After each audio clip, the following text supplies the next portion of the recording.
जरा सोचो तुम्हारे आसपास के लोग अजीबोगरीब तरीके से मरने लगे और कोई नहीं जानता कि ये सब कैसे हो रहा है। कुछ ऐसा ही होता है हमारी आज की कहानी में। कहानी की शुरुआत होती है अमेरिकन सॉफ्टवेयर डेवलपर बेन और शॉन से, जो एयरप्लेन से रशिया जा रहे थे। अचानक उनके प्लेन की लाइट चली गई, पर जल्द ही सब ठीक हो गया और वो सुरक्षित मॉस्को पहुंच गए। यहाँ पर वो अपनी ऐप के लिए इन्वेस्टर्स से बात करने आए थे। उनकी ऐप किसी भी इलाके में हो रहे प्रोग्राम्स और पार्टीज को ढूंढने में मदद करती थी। जब वो इन्वेस्टर से मिलने जा रहे थे तो उन्होंने देखा कि दो अमेरिकन लड़कियां उनकी ही ऐप का इस्तेमाल कर रही थी। आखिरकार वो इन्वेस्टर के ऑफिस पहुंच गए, पर वहाँ तो उनका साथी स्काइलर पहले ही इन्वेस्टर से बात कर रहा था। उसने बेन और शॉन की ऐप का आइडिया चुराकर अपने नाम से बेच दिया और उन्हें धक्के मारकर बाहर निकलवा दिया। बाद में शॉन और बेन क्लब में शराब पी रहे थे कि शॉन की नजर एक सुंदर सी लड़की पर पड़ी, पर वो तो स्काइलर के साथ थी। जल्द ही उन्हें वही लड़कियां दोबारा दिखाई दी जो उनकी ऐप यूज कर रही थी और मौका देखकर वो उनसे मिलने पहुंच गए। उनका नाम एनी और नैटली था। वो चारों मिलकर पार्टी करने लगी कि अचानक क्लब की लाइट चली गई और सबके फोन बंद हो गए। शहर के लोग बाहर सड़कों पर आ गए और उन्होंने आसमान में पीले रंग का धुआं देखा। अचानक वो चमकने लगा और जल्द ही पीली रोशनी की छोटी छोटी बॉल्स जमीन की तरफ बढ़ने लगी। एक बॉल शॉन के ग्रुप के पास आ गई और सभी डरकर पीछे हट गए। ये रोशनी अब बिल्कुल थोड़ी थोड़ी दिखाई दे रही थी। एक पुलिस वाले ने अपने डंडे से उसे छुआ, पर अचानक रोशनी ने उसे खींचकर भस्म कर दिया। चारों ओर हाहाकार मच गया और जल्द ही कई रोशनी वाली बॉल्स ने सैकड़ों लोगों की जान ले ली। शॉन का ग्रुप और कई लोग दौड़कर क्लब में घुस गए, पर उस रोशनी ने सभी खिड़कियां तोड़ डाली। असल में ये रोशनी नहीं बल्कि अजीबोगरीब जीव थे, जिन्हें इंसानों को छोड़कर सब कुछ ग्रे दिखाई देता था। जल्द ही वो रोशनी सबको खींचकर भस्म करने लगी, पर अचानक किसी ने शराब में आग लगाकर बोतल उसकी ओर फेंकी और वो जीव पीछे हट गया।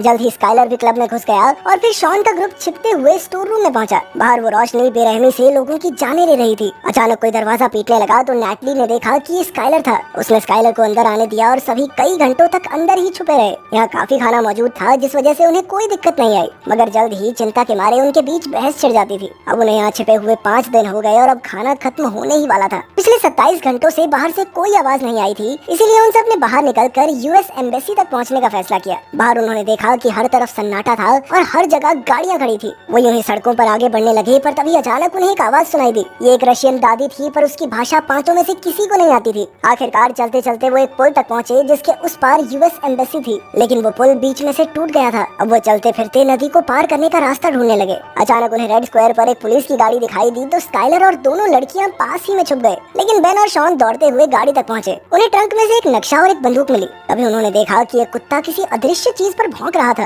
और फिर अचानक ही वो जलकर भस्म हो गया। इससे सभी लोग बुरी तरह डर गए। स्काइलर और लड़कियां पास के मॉल में जा छुपे और बेन और शॉन गाड़ी के नीचे छुप गए। जल्द ही वो जीव गाड़ी के पास आया और उसकी रोशनी से गाड़ी का सायरन बजने लगा। वो गाड़ी के आसपास घूमा, मगर नीचे छुपे हुए इंसानों को नहीं देख पाया और चुपचाप वहाँ से चला गया। इसके बाद बेन और शॉन तुरंत दौड़कर मॉल में अपने साथियों के पास पहुँचे। उन्होंने देखा कि एक प्लेन यहाँ बुरी तरह क्रैश हो गया था। स्काइलर ने कहा कि उन्हें यहीं रुककर मदद का इंतजार करना चाहिए, पर बेन और शॉन ने कहा कि उन्हें जिंदा रहना है तो आगे बढ़ते रहना होगा। उन्होंने हिसाब लगाया कि ये जीव बिजली से घिरे हुए हैं, इसीलिए उनके पास आते ही बिजली से चलने वाले डिवाइसेस अपने आप जल उठते हैं। अब उन्होंने हर जगह से लाइट बल्ब इकट्ठा करके अपने गले में बांध लिए, ताकि जब भी वो जीव पास आ रहा हो तो बल्ब के जलते ही वो चौकन्ने हो जाएं। इधर शॉन ने देखा कि बाहर के बल्ब जलने लगे थे, यानी वो जीव पास ही था, पर वो डर के मारे कुछ कर नहीं सका, वहीं जम गया। मगर वो रोशनी उसके पास से यूं ही गुजर गई। जब वो जीव दुकान में घुसा तो नैटली भागी नहीं, शॉन ने उसे खींचकर वहीं जम जाने को कहा। एक बार फिर से वो चीज उन्हें बिना कुछ कहे पास से गुजर गई। तब शॉन को समझ आया कि वो कांच के पीछे खड़े हैं और उस जीव की बिजली की किरणें कांच के आर पार नहीं जा सकती, शायद इसीलिए वो उन्हें नहीं देख पाया। इसके बाद वो मॉल से निकलकर जैसे तैसे यूएस एम्बेसी पहुंचे, पर वो बिल्डिंग पूरी तरह बर्बाद हो चुकी थी। दरवाजे पर हजारों गोलियां बिखरी पड़ी थी। तभी स्काइलर को एक राइफल मिल गई। अब स्काइलर दरवाजे पर रखवाली के लिए रुका और बाकी सब अंदर की तलाशी लेने गए, पर वो बिल्डिंग पूरी तरह खाली थी। फिर वो कंट्रोल रूम में पहुंचे, जहां उन्हें सारे मामलों की रिपोर्ट्स मिली। इस रोशनी के हमले के 3 मिनट तक दुनिया भर में खबरें आती रही और उनके मुताबिक ज्यादातर शहरों पर कब्जा हो चुका था और इंसानों के पास इस रोशनी का सामना करने के लिए कोई हथियार भी नहीं था। अंडरग्राउंड होने के अलावा और कोई चारा नहीं था। वहीं एक पिंजरे में एक रेडियो था और शॉन ने उसे ऑन भी किया, पर रशियन भाषा किसी को समझ नहीं आई। इसके बाद सबने देखा कि बाहर पीली रोशनी की कई बॉल्स शहर में चारों ओर तबाही मचा रही थी, और फिर उनकी नजर स्काइलर पर पड़ी, जो यूं ही सड़क पर घूम रहा था। तो शॉन और बेन उसे बचाने के लिए दौड़े। जाने से पहले उन्होंने नक्शा और रेडियो उठा लिया। फिर जैसे ही वो स्काइलर तक पहुंचे तो गाड़ियों की लाइट्स जलने लगी, यानी वो जीव आसपास ही था। स्काइलर ने बेन और शॉन को भागने को कहा और खुद गोलियां चलाकर उस जीव का ध्यान भटकाने लगा। जल्द ही रोशनी ने उसे भस्म कर दिया, पर बेन और शॉन की जान बच गई। बिल्डिंग में जाकर शॉन ने देखा कि थोड़ी दूर एक बिल्डिंग के कमरे में लाइट जल रही थी। किसी तरह छिपते छुपाते वो सब उस बिल्डिंग में पहुंच गए, पर अंदर घुसते ही वीका नाम की एक लड़की ने उन पर बंदूक तान दी। उन्होंने उसे समझाया कि वो रोशनी के हमले से बचकर यहाँ तक पहुँचे हैं, जिसके बाद वीका उन्हें अंदर ले आई। उन्होंने देखा कि वो कमरा चारों ओर से मेटल से ढका हुआ था।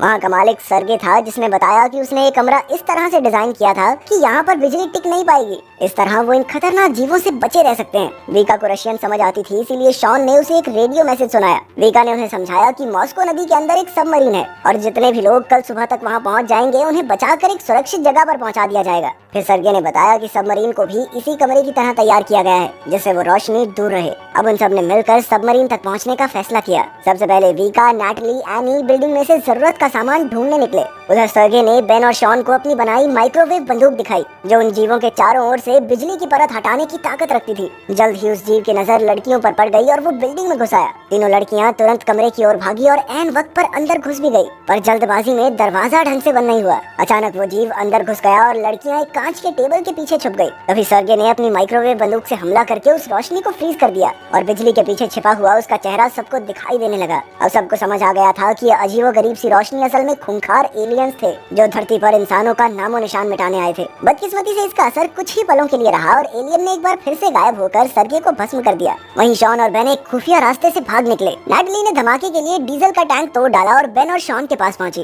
पर एनी डर के मारे भाग नहीं पाई और उस एलियन ने उसे जलाकर भस्म कर दिया। उधर वीका सीढ़ियों से नीचे आ गई और अपने बाकी साथियों के साथ भाग निकली। जल्द ही उनके सामने रशियन पुलिस वाले आए, जो कि मेटल से पूरी तरह ढके हुए थे और उनके पास कई हथियार भी थे। अचानक लाइट्स जलने लगी तो उन्होंने एलियंस पर हमला बोल दिया। गोलियों, आग उगलने वाली मशीन और बॉम्ब्स के जरिए वो एलियंस को चोट पहुंचाने में कामयाब रहे। पुलिस वालों ने बताया कि वो एलियंस को डरा तो सकते हैं पर मार नहीं सकते। तभी शॉन ने देखा कि एक एलियन अपने पीछे काला पत्थर छोड़ गया था, तो शॉन ने उसे अपने पास रख लिया। इसके बाद पुलिस उन्हें एक सुरक्षित जगह पर ले आई और सबने एक दूसरे के साथ अपनी जानकारी बांटी। सबमरीन वाली बात सुनकर ऑफिसर ने कहा कि नदी बहुत दूर है और हर जगह एलियंस फैले हुए हैं, मगर वो चारों फिर भी सबमरीन तक पहुंचना चाहते थे, इसीलिए पुलिस वाले उन्हें वहां तक ले जाने को राजी हो गए। वो सब ट्रेन की सुरंग से गुजर रहे थे कि अचानक वहाँ एलियंस आ गए। अंधेरे में वो जैसे तैसे एलियंस से छिपने लगे, पर वीका एक पिलर के पास फंस गई। तब बेन ने उसे धक्का देकर पटरी पर फेंक दिया, पर इस चक्कर में एलियन ने उसे पकड़कर भस्म कर दिया। इससे शॉन को काफी गहरा सदमा लगा, पर वो जैसे तैसे सुरंग से बाहर आ ही गए। आखिरकार वो नदी तक पहुंचे, जहां एक कश्ती में बैठकर वो सबमरीन को ढूंढने लगे।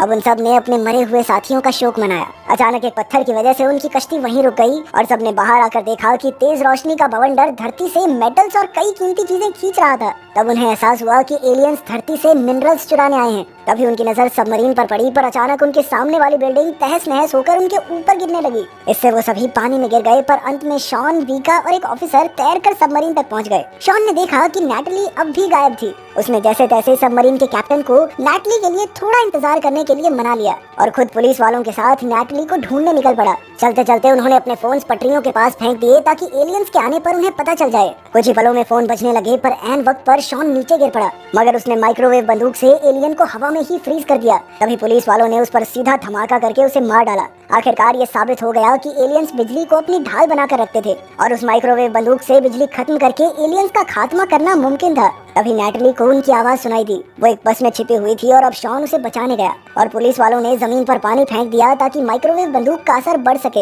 अब एलियंस पानी के पास जाने से डर रहे थे और अचानक वीका ने वहां आकर आग के धमाके कर दिए। पुलिस वालों ने माइक्रोवेव बंदूक चलाई तो पता चला कि वहां 3 एलियंस थे। आखिरकार जबरदस्त हमले करके उन्होंने एलियंस को खत्म कर दिया। उधर शॉन नैटली तक पहुंचा तो अचानक बस चलने लगी और पता चला कि बस में एक एलियन मौजूद था। शॉन ने उस पर बंदूक चलाई, पर अचानक निशाना चूक गया। एलियन नैटली की टांग खींचने लगा तो शॉन ने माइक्रोवेव बंदूक से उसकी बिजली की ताकत कम कर दी। अब एलियन वहीं फ्रीज हो गया। तभी शॉन ने काला पत्थर निकालकर सीधा एलियन पर दे मारा। जबरदस्त धमाके में एलियन मारा गया और बस भी रुक गई। आखिरकार सब वापस सबमरीन पर पहुंचे, पर पुलिस वालों ने वहीं रुककर अपने देशवासियों की रक्षा करने का फैसला किया। जल्द ही सबमरीन निकल पड़ी और नैटली ने अपनी माँ का मैसेज देखा। तभी सबको रेडियो पर कुछ ग्रुप्स की खबर सुनाई दी जो मिलकर एलियंस का सामना कर रहे थे। सबमरीन में मौजूद सभी लोगों ने ऐसे ही ग्रुप्स के साथ मिलकर एलियंस के खिलाफ जंग में हिस्सा लेने का फैसला किया। अगर वीडियो पसंद आई तो लाइक कर देना, चैनल को सब्सक्राइब कर देना। मिलते हैं अगली